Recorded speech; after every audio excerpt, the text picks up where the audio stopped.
tapos na silang kumain. At yung dalawa ay magkapatid. Yun. At ito si Mama Dog. Gandang dog yan dati. Tapos naging ganyan na. Bebe! No!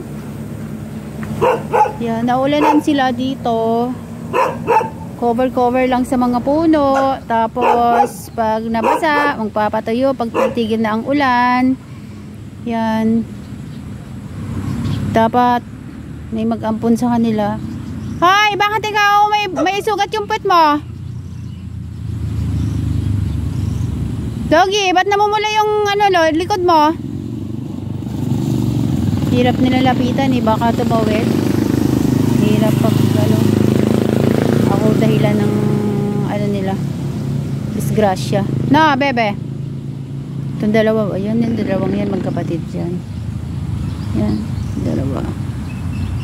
At ito yung nanay nila.